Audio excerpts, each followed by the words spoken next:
Welcome to my new virtual studio. Let's take a look inside. This is the dashboard that logged in members will see when they come to the site, and you have all these different areas that you can access. So for now, why don't we just start here right at the top with this practice hub. So this page is designed to help each member stay on track with their practicing and really tackle their goals. So these three tabs here are different practice plan options, and they are optional. You don't have to use them, but they could be helpful. Why don't we take a look at this middle one? So this is a weekly practice grid. And you can see it's just set up with the days of the week, and on the side we have the important tasks that we want to cover in our practicing. So that could be one option that you could try for yourself to see if it's helpful. And if we scroll down a little bit more on this page, here you see we have what you've been working on lately.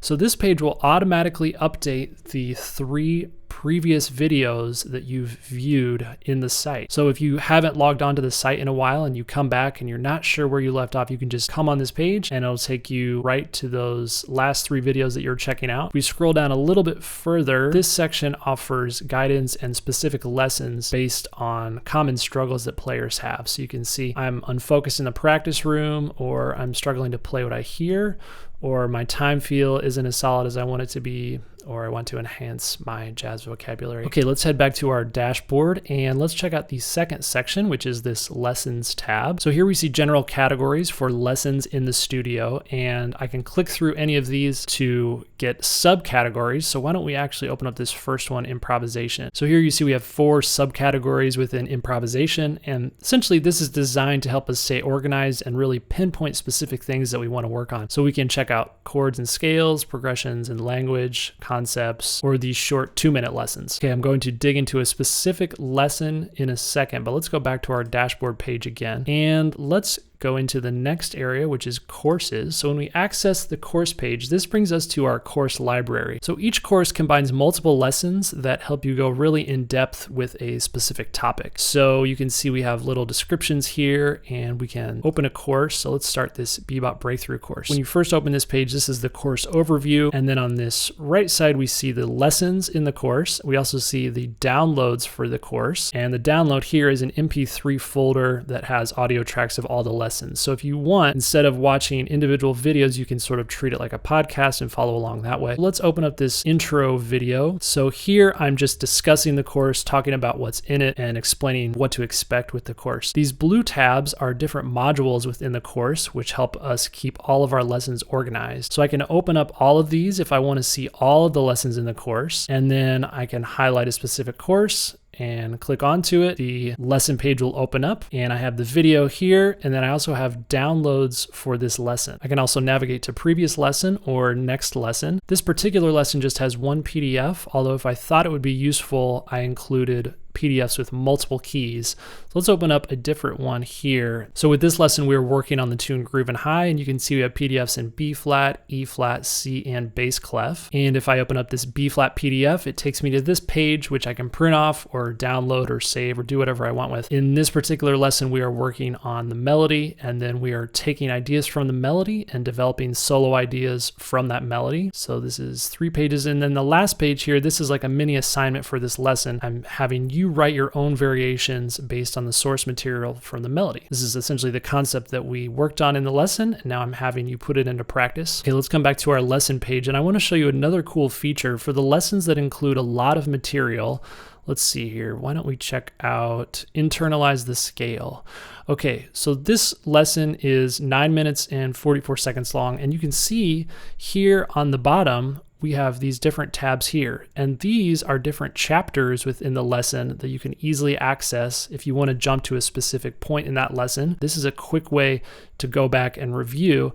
And on the right here, you can bring up this tab, which shows you all of the chapters within the lesson. So I can click on one and it'll take me right to a specific spot in the lesson. And it's easy to jump around and find different things that I'm trying to work on. I'm really excited about this feature because I think it's going to help us maximize our practice time. Okay, let's head back to the dashboard again. Let's jump over to the next section. This is books. And for now, I have just one book available. This is my first book, Standard Etudes Volume 1, but the whole thing is available, the PDFs, as well as the videos with analysis. The next book I have coming out is the 10-minute saxophone sound. This is everything I do to work on my sound. And from now on, I'm only going to be releasing my books books within my virtual studio, and they will not be available as individual purchases. Okay, let's go back to our dashboard again. And if we move down here, we see we have this community tab. So this is a forum where you will be able to interact with members and myself, and you will be able to share things that you're working on and learn from other people and interact with your peers. Moving back to the dashboard again, the next tab we have is the listening lab. So here I'm sharing albums that you may not be familiar with and telling stories and essentially just hanging out and listening to music with you. This is a great way to discover new things and discover old treasures that you may not be aware of. Back on our dashboard, we just have two more sections. We have assignments and sheet music. These are pretty straightforward. Assignments will help you, like I was showing you in that last lesson, to put things into practice. And then sheet music, this is original music for small groups and large ensembles. So this is our full dashboard, and there's one other feature. If you look up here at the top, we have this bookmarks tab. So if I go back into courses and say I've found a couple of lessons that I want to bookmark and that I want to be able to come back to, let's say I have this one that I like. Down here below the lesson, I have three options. I can check it, that means I'm done with it, and it'll mark the lesson complete. I can bookmark this lesson, or I can save it to my favorites. So let's say I want to bookmark this lesson. And let's find another one to bookmark. Let's go to this one. We're going to bookmark this lesson too. If I go back to my course library, I can open up another course. Let's go down to this Intro to Jazz Arranging course. And let's say I've watched this Blending Brass and Woodwinds lesson, and this is just one of my favorites.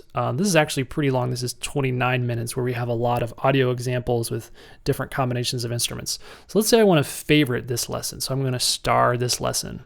Okay, when I'm back on my dashboard, I can go up here to this top and click on bookmarks. And now we will see the two lessons that I saved as my bookmark. And for now, this is just the icon. This is the general course icon. That's why they're the same for these two. And then we had the lesson that I favorited. This will go right up here on the top. So it's going to be super easy to find things that you want to remember. For right now, we just have these two options up top. We have dashboard and bookmarks. So really easy to navigate, easy to remember where things are, and discover new things. All right, so that is the site. If you have any questions, please feel free to get in touch with me, and I look forward to seeing you inside the virtual studio.